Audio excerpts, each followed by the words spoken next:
Salut, c'est Ingrid de Talk en français. Aujourd'hui, on va parler de la description physique.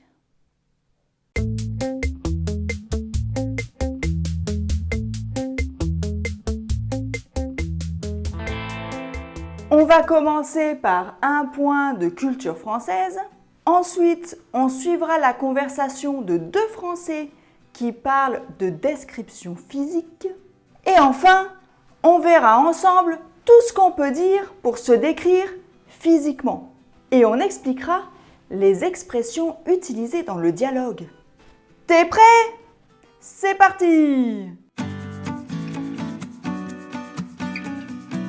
La mode est une industrie importante en France depuis le XVIIe siècle. Et c'est encore aujourd'hui un vecteur majeur de la culture française à l'étranger.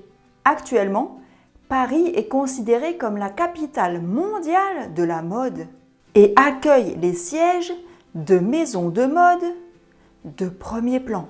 C'est durant le règne de Louis XIV, quand les industries de biens de luxe ont été mises sous le contrôle du roi, que la France a acquis une place prépondérante dans la mode.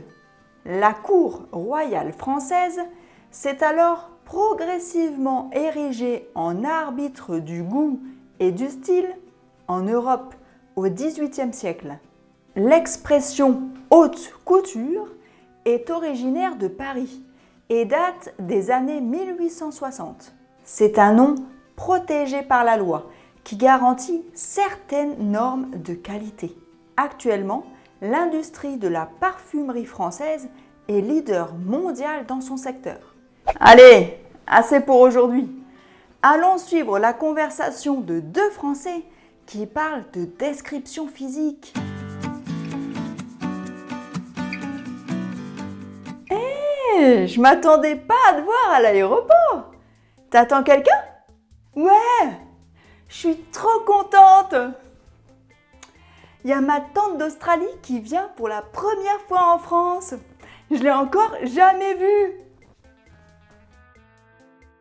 Et tu vas réussir à la reconnaître? Ouais, sans problème.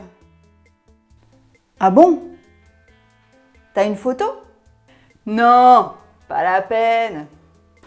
J'ai demandé à mon père et il me l'a bien décrit. Alors? Qu'est-ce qu'il t'a dit? Elle est comment? Elle est grande? Ben, pas trop. Elle est petite alors? Ouais. Je dirais pas ça non plus. Ah. Bon, sinon, elle est grosse? Non, ça va pas la tête. Excuse-moi. Elle est mince alors? Entre les deux. Oh. Bon, elle a les cheveux de quelle couleur? Ben, je crois qu'ils sont plutôt châtains. Enfin, je suis plus sûre. Peut-être qu'ils sont noirs. Ou peut-être qu'ils sont blonds. Attends, je réfléchis.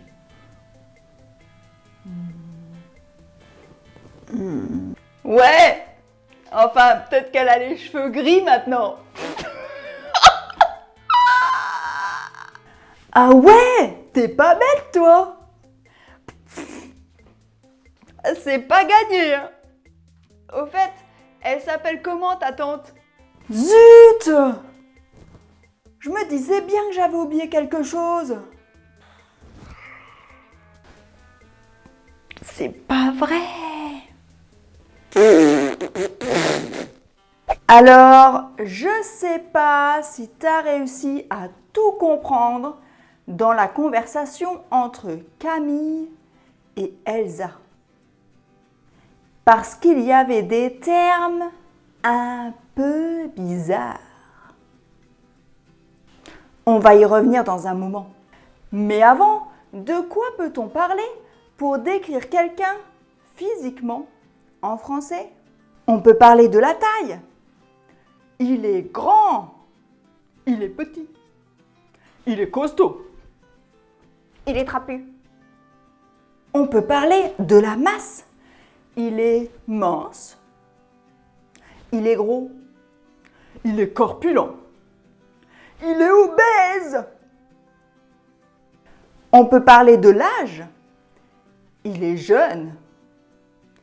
Il est vieux. Il est adolescent. On peut parler de l'aspect général. Il est beau. Il est mignon. Il est laid. Il est moche. On peut parler de la couleur des yeux. Il a les yeux bleus. Il a les yeux verts. Il a les yeux noirs. On peut parler des cheveux. Il a les cheveux blonds. Il a les cheveux bruns. Il a les cheveux châtains. Il a les cheveux noirs. Il a les cheveux roux. Il a les cheveux gris. Il a les cheveux longs. Il a les cheveux ondulés. Il a les cheveux frisés. Alors, les mots et expressions du dialogue. Ouais, pour dire oui. Ouais. On n'est pas sûr de pouvoir dire oui. On doute. Oui, mais pas vraiment. Ouais. Non, pour dire non. Zut! Zut! Mince! C'est une interjection qui marque le mécontentement, la frustration face à une situation donnée. Zut! Zut! C'est pas gagné. C'est une expression utilisée pour parler de quelque chose qui n'est pas certain, pas acquis, pas sûr. C'est pas gagné. Ah bon? On l'utilise fréquemment dans le langage parlé pour marquer l'étonnement, l'incrédulité. Ah bon? Vraiment? J'espère que tu as aimé cette leçon. Sinon, en parlant de description physique, je suis grande, mince, et j'ai les yeux marrons. Garde. Et toi? Décris-toi physiquement dans les commentaires. N'oublie pas de t'abonner à ma chaîne YouTube. Et si tu veux apprendre à parler français couramment, inscris-toi à mon cours gratuit 3 étapes pour parler français comme un natif. Salut!